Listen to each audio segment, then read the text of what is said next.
Good morning, church. So glad that you are all here today, and look at it this way. You did not have to drive out in the snow to come to church this morning. You probably didn't even have to shovel. I mean, if you didn't want to before church. So we're glad that we're doing this virtually. We have a special treat for you today. One of our seminarians, Michelle Francis-Pyskaty, will be delivering the message today. She has been very involved in the church for quite a while, so most of you recognize her. I believe this is her third sermon she's preached, right, for us, Michelle? One during Lent, one on a Sunday in person, and now her first virtual sermon with us. She is in her second year of seminary at LSTC, so we're really excited about having her with us this morning, delivering the message. And with that, we begin with our children's message.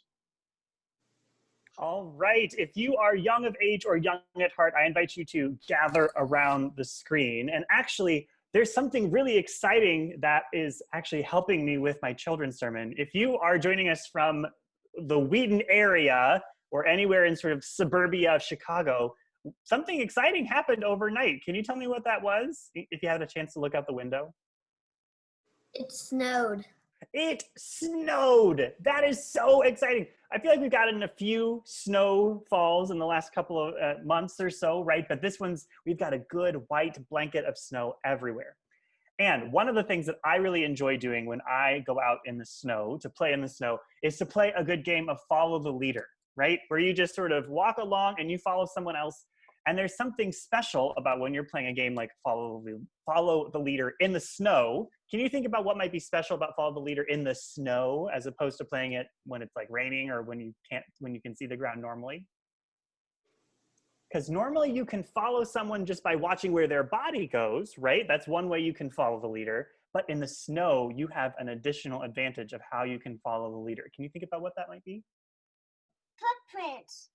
Footprints in the snow. That is exactly right. We have this additional way that we can look to follow the leader.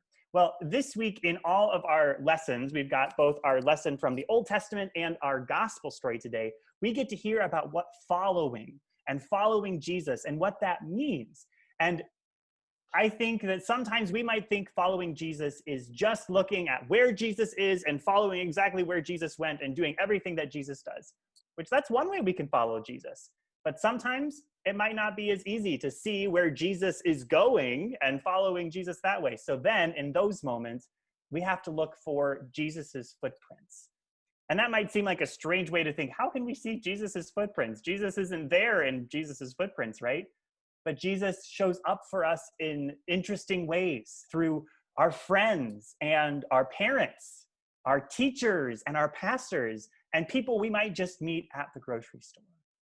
Jesus shows up in those footprints, and we are invited to follow Jesus's lead through those footprints when we are playing follow the leader, and we might not be able to see exactly where Jesus is going.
A reading from Samuel. Now the boy Samuel was ministering to the Lord under Eli. The word of the Lord was rare in those days. Visions were not widespread. At that time, Eli, whose eyesight had begun to grow dim so that he could not see was lying down in his room.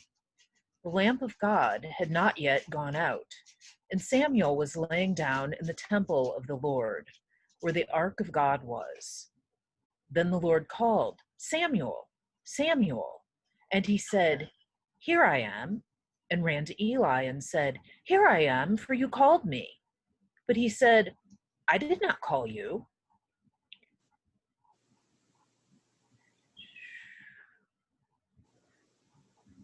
Go lie down again. And so he went and lay down.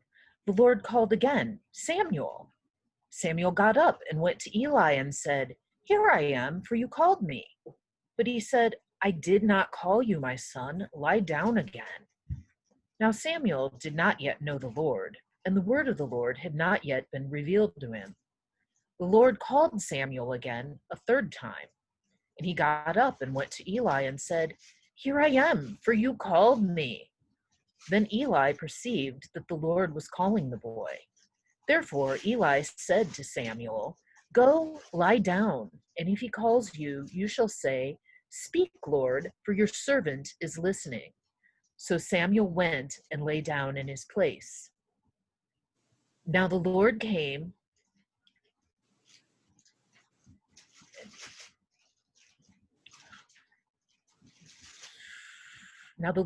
and stood there, calling as before, "Samuel, Samuel."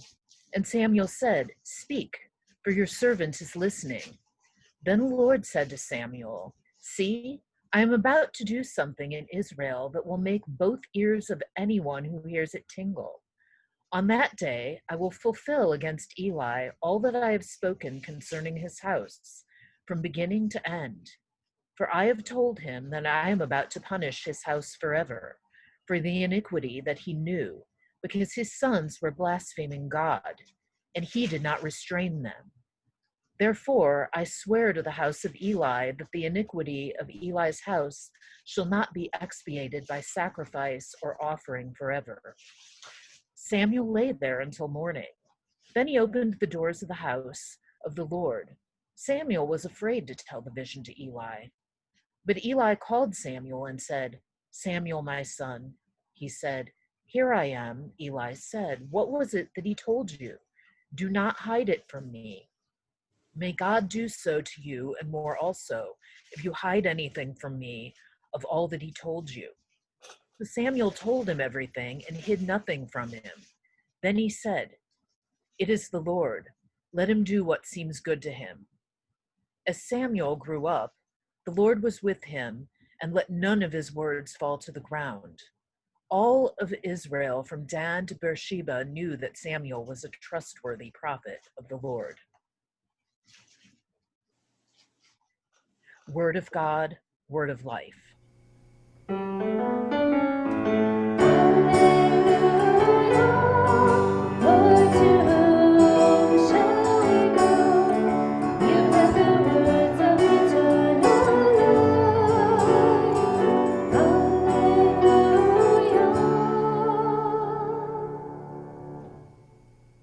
The Holy Gospel according to John.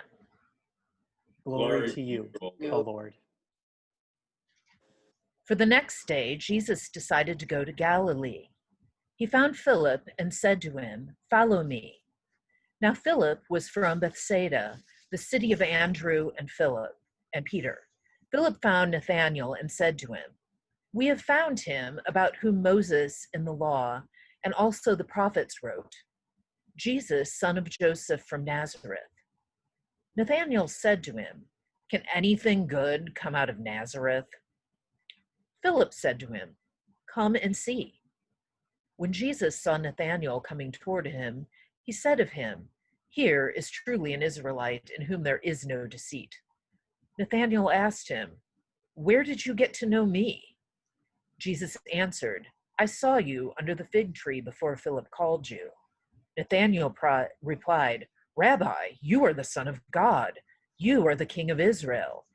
Jesus answered, "Do you believe because I told you that I saw you under the fig tree? You will see greater things than these." And he said to him, "Very truly, I tell you, you will see heaven opened and the angels of God ascending and descending upon the Son of Man." the gospel of the Lord. Praise to you, Praise to you, O O Christ. Christ.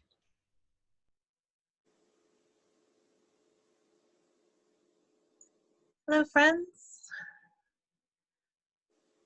As some of you might recall, I received a call to serve God twice. The first time was many years ago, and after several experiences, I decided to turn away from the call. I couldn't believe that I was being called. I felt there was nothing special about me, nothing particularly extra Christian about me. I grew up in a town supported by a steel mill. My family was all supported by the steel mill. Most of my friends' families were also supported by the steel mill. Why would God choose someone out of a poor little town from a divorced family to call to serve? And what does it even mean to be called?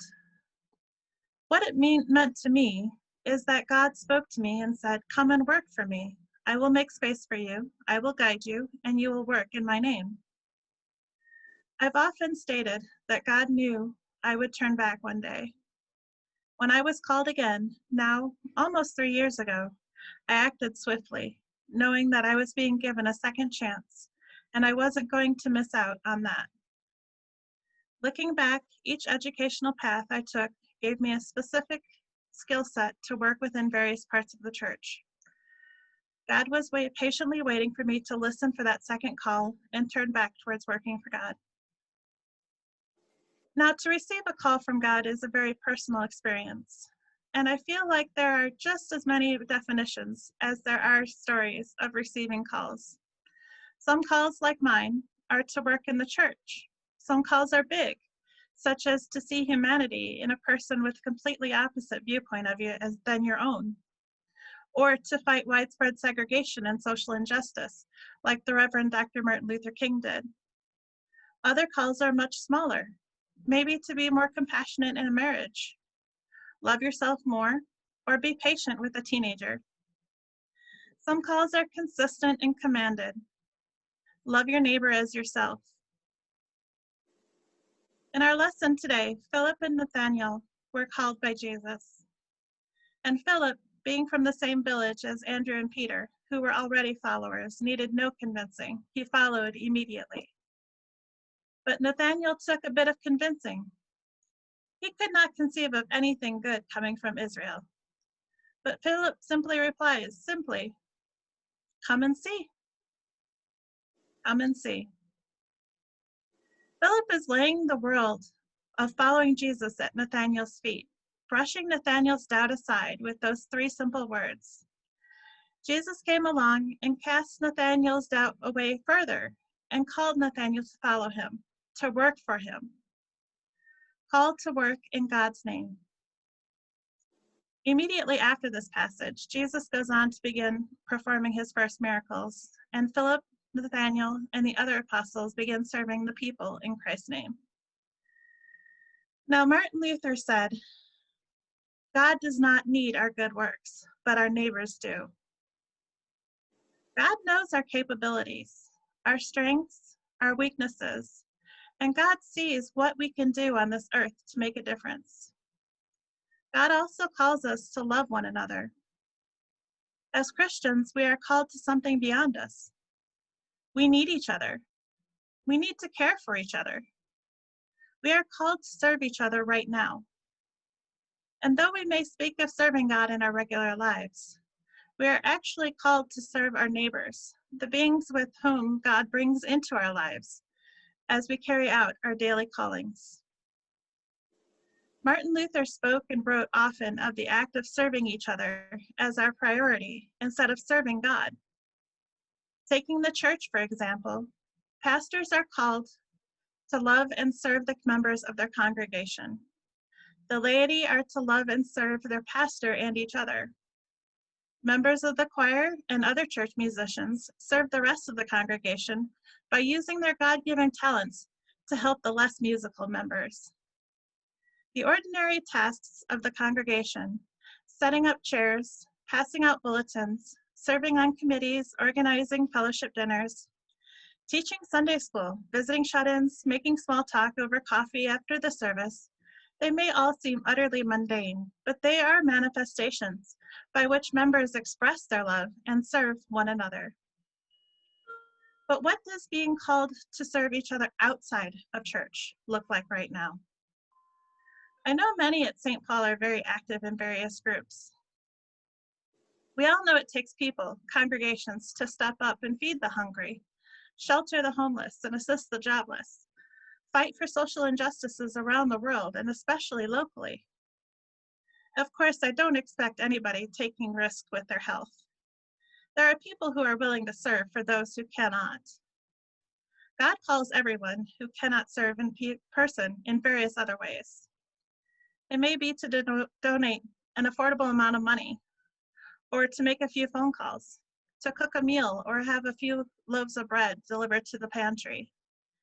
Maybe it's offering empathy in a Zoom room when somebody's having a bad day, or it could be reaching out and connecting to a person who's shut in at home. Perhaps it is even offering to send a meal to a grieving widow or groceries to a family in need. God does not need our good works, but our neighbors do. Tomorrow we will celebrate Reverend Dr. Martin Luther King's life. He too was called by God to work for something higher than himself. Maybe like Philip, eagerly, or maybe like Nathaniel, reluctantly.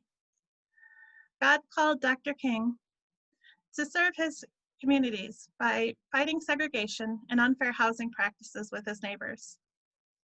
God called me twice. The first time I was more like Nathaniel, resistant. But the second time I was more like Philip, eager. He saw in me a servant's heart, ready and eager to serve my neighbors, all of those around me. God called the Reverend Dr. King the same way God called Samuel, Philip, Nathaniel, Martin Luther, me, and each of you, all of us, to serve each other and those in our communities. God does not need our good works, but our neighbors do. Amen.